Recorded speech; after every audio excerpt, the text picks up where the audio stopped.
Bismillahirrahmanirrahim. Assalamualaikum warahmatullahi wabarakatuh. Innalhamdulillah nahmaduhu wa nasta'inu wa na'udzubillah min shururi anfusina wa min sayyiati a'malina. May yahdihillahu fala mudilla lahu wa may yudlil fala hadiya lahu. Asyhadu an la ilaha illallah wa asyhadu anna Muhammadan abduhu wa rasuluh. Pada kesempatan ini saya akan menyampaikan kultum rasiah puasa menurut Imam Al-Ghazali, diambilkan dari kitab Intisar Ihya Ulumuddin Al-Ghazali, konsep tazkiyatun nafs terpadu yang diseleksi dan dikaji ulang oleh Sayyidah Hawa. Imam Ghazali menegaskan di sini bahwa urgensinya puasa dalam tazkiyatun nafs menduduki derajat yang ketiga setelah sholat dan zakat. Dan tazkiyatun nafs dalam pandangannya merupakan faktor penting, ya, itu ada termasuk kedudukan yang tinggi.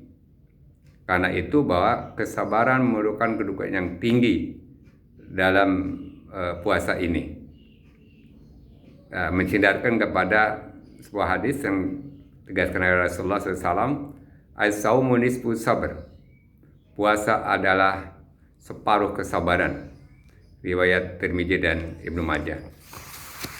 Kemudian Imam Ghazali juga menegaskan di sini bahwa bagaimana untuk mencapai puasa orang-orang, khusus dalam mampu menahan anggota badan dari berbagai dosa yang merusak nilai saum itu sendiri.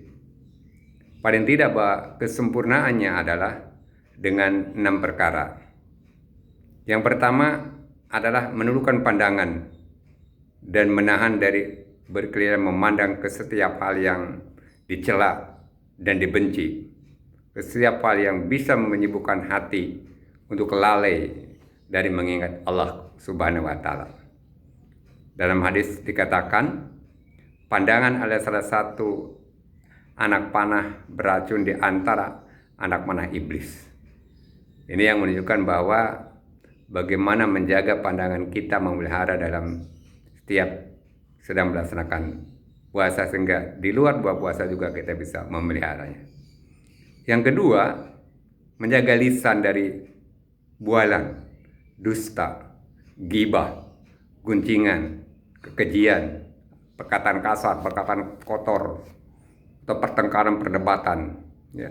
Mengendalikannya dengan kita dalam menyibukkan diri untuk zikir kepada Allah, berbanyak tilawah, baca Al-Quran. Karena itu menurut Sufyan dikatakan bahwa ghibah dapat merusak puasa sehingga tidak bernilai, hanya sekedar kita menggugurkan kewajiban. Yang ketiga menurut Imam Ghazali adalah menahan pendengaran, ya, penglihatan setiap hal yang dibenci atau yang dimakruh. Karena apa? Setiap yang diharamkan perkataannya, diharamkan pula mendengarkannya. Ada sama-sama saum itu sendiri adalah dalam rangka kita menjaga ketakwaan kita kepada Allah Subhanahu, memelihara ketakwaan. Ya ayyuhalladzina amanu kutiba alaikumusiyam kama kutiba alal ladzina min qablikum la'allakum tattaqun. Wahai orang yang beriman, telah diwajibkan atas kamu berpuasa sebagaimana orang-orang yang telah diwajibkan atas kamu agar kamu bertakwa. Jadi ketakwaan ini merupakan tuntutan dari Allah Subhanahu wa Ta'ala, harus jadikan landasan kita sehingga puasa kita terpelihara dari perkataan-perkataan yang tidak bermanfaat. Kemudian yang ketiga, ya, yang keempat maksud saya, harus perhatikan adalah menahan dari berbagai anggota badan lainnya dari berbagai dosa, ya, seperti menahan tangan dan kaki dari yang dibenci oleh Allah Subhanahu wa Ta'ala. Kemudian menahan perut dari berbagai sukbat ketika di waktu berpuasa tentunya, dan di luar itu juga akan kita bisa lagi, karena tidak akan ada artinya kita berpuasa kalau tidak mampu menahan dari makanan yang tidak dihalalkan oleh Allah Subhanahu wa Ta'ala yang merusak nilai puasa itu sendiri. Hanya sekedar mungkin menggugurkan kewajiban, atau kada istilah penegasan Nabi Muhammad SAW katakan, kamin so'imin laisallahu min saumi illal ju' wal atos. Berapa banyak orang-orang yang berpuasa, tetapi tidak mendapatkan dari puasa itu kecuali lapar dan dahaga. Riwayat Nasai dan Ibnu Majah. Yang kelima yang diperhatikan oleh kita adalah tidak memperbanyak makanan yang halal pada saat berpuasa sampai perut kita kenyang. Ketika berbuka kita macam-macam air saja kita, ada air tawar, air teh manis, air kopi, air susu, mungkin jusnya yang lain ya, ada jus buah, kemudian jus jeruk, jus tomat, jus melon, dan berbagai jus. Hingga bagaimana perasaan kita sama dengan orang yang tidak berpuasa. Padahal menurut Imam Ghazali, tujuan puasa adalah pengosongan dan menundukkan hawa nafsu untuk memperkuat jiwa mencapai takwa. Bagaimana perut kenyang? Paling tidak, puasa ini kan salah satu indikatornya bisa merasakan penderitaan fakir miskin, merasakan orang-orang yang butuh makan, ya, sehingga kita tidak lagi ada sensitifnya dari kita, tidak kepedulian, tidak empatinya.